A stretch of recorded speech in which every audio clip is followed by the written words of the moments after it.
ಇಂದು ನಾಡಿನೆಲ್ಲೆಡೆ ವೈಕುಂಠ ಏಕಾದಶಿ ಸಂಭ್ರಮ ಮನೆ ಮಾಡಿತ್ತು. ಹೀಗಾಗಿ ಜನರು ಮುಂಜಾನೆ ದೇವರ ದರ್ಶನಕ್ಕೆ ದೇಗುಲಗಳತ್ತ ಮುಖ ಮಾಡಿದ್ರು. ಸಿಲಿಕಾನ್ ಸಿಟಿಯಲ್ಲಿ ವೈಕುಂಠ ಏಕಾದಶಿ ಹೇಗಿತ್ತು ಅನ್ನೋದನ್ನ ನೋಡ್ಕೊಂಡು ಬರೋಣ ಬನ್ನಿ.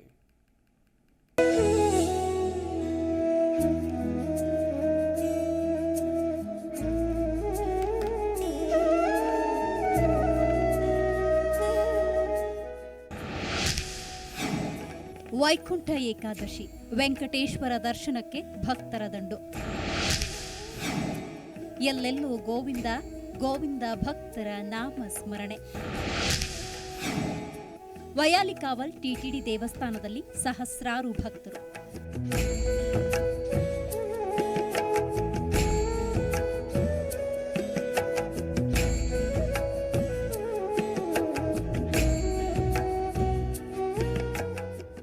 ಒಂದ್ ಕಡೆ ಚಪ್ಪರ, ಬಣ್ಣ ಬಣ್ಣದ ಹೂವಿನ ಅಲಂಕಾರ ಇದ್ರೆ, ಇತ್ತ ಗೋವಿಂದ ಗೋವಿಂದ ಸ್ಮರಣೆಯಲ್ಲಿ ವೆಂಕಟೇಶ್ವರ ದರ್ಶನಕ್ಕೆ ಕಾಯ್ತಾ ಇರುವ ಭಕ್ತರು.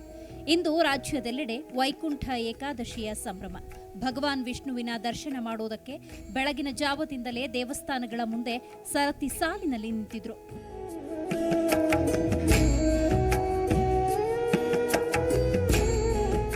ಹೌದು, ವೈಕುಂಠ ಏಕಾದಶಿಯ ದಿನ ವಿಷ್ಣುವಿನ ದರ್ಶನ ಮಾಡಿ ವೈಕುಂಠ ದ್ವಾರದ ಮೂಲಕ ಹೊರಬರೋದ್ರಿಂದ 7 ಜನ್ಮದಲ್ಲಿ ಮಾಡಿದ ಪಾಪಗಳು ಪರಿಹಾರವಾಗುತ್ತೆ ಎನ್ನುವುದು ನಂಬಿಕೆ.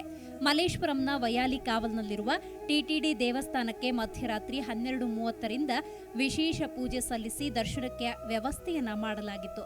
ವಯಾಲಿಕಾವಲ್ ದೇವಸ್ಥಾನ ಹೂವಿನ ಅಲಂಕಾರದಿಂದ ಕಂಗೊಳಿಸುತ್ತಿತ್ತು. ವೆಂಕಟೇಶ್ವರನ ದರ್ಶನಕ್ಕೆ ಭಕ್ತ ಸಾಗರವೇ ಹರಿದು ಬಂದಿತ್ತು. ನಮ್ಮ ಈ ವೈಕುಂಠ ಏಕಾದಶಿ ಪ್ರಯುಕ್ತ ಈ ನಾಡಿನ ಜನತೆಗೆ ಒಳ್ಳೆದಾಗ್ತದೆ, ಎಲ್ಲ ಒಳ್ಳೆಯದಾಗ್ತದೆ. ಆಮೇಲೆ ಎಲ್ಲ ಸುಸೂತ್ರವಾಗಿ ಉಪವಾಸದಿಂದ ಬಂದು ದೇವ್ರ ದರ್ಶನ ಮಾಡುವಂಥ ವ್ಯವಸ್ಥೆ ಜನಗಳಿಗೆ ಎಲ್ಲ ತಿಳ್ಕೊಂಡು ಬಂದಿದ್ದಾರೆ. ఈరోజు వైకుంఠ ఏకాదశి స్వామివారికి అత్యంత ఇష్టమైన రోజు ఈరోజు. సో ఈరోజు స్వామి వైకుంఠంలోకి వస్తారు. సో ఆ విధంగా ఈ యొక్క రోజు యొక్క ವಿಶೇಷಂ.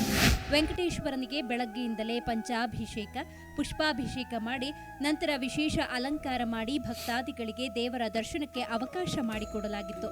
ಇನ್ನು ಭಕ್ತರಿಗೆ ಪ್ರಸಾದ ವಿತರಣೆ ನಡೀತಾ ಇದ್ದು, ದೇವಸ್ಥಾನಕ್ಕೆ ಸಾವಿರಾರು ಸಂಖ್ಯೆಯಲ್ಲಿ ಜನ ಆಗಮಿಸಿದ್ದಾರೆ. ಗದ್ದಲ ಗಲಾಟೆ ಆಗದಂತೆ ದೇವಸ್ಥಾನದ ಸುತ್ತಲೂ ಬ್ಯಾರಿಕೇಡ್ ಅಳವಡಿಸಲಾಗಿತ್ತು.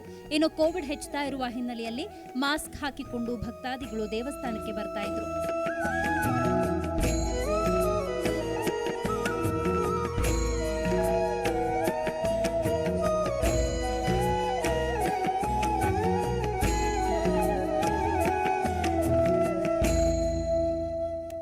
ಒಟ್ಟಿನಲ್ಲಿ ನಾಡಿನಾದ್ಯಂತ ವೈಕುಂಠ ಏಕಾದಶಿ ವಿಜೃಂಭಣೆಯಿಂದ ಆಚರಿಸಲಾಗಿದ್ದು, ಭಕ್ತಾದಿಗಳು ದೇವರ ಕೃಪೆಗೆ ಪಾತ್ರರಾಗಿದ್ದಾರೆ.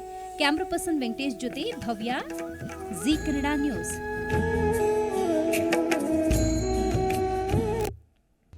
ಪ್ರತಿಕ್ಷಣದ ಸುದ್ದಿಗಾಗಿ Zee Kannada news app download ಮಾಡಿ. Live TV, latest updates, entertainment, lifestyle, technology ಸುದ್ದಿ ನಿಮ್ಮ ಅಂಗೈಯಲ್ಲಿ.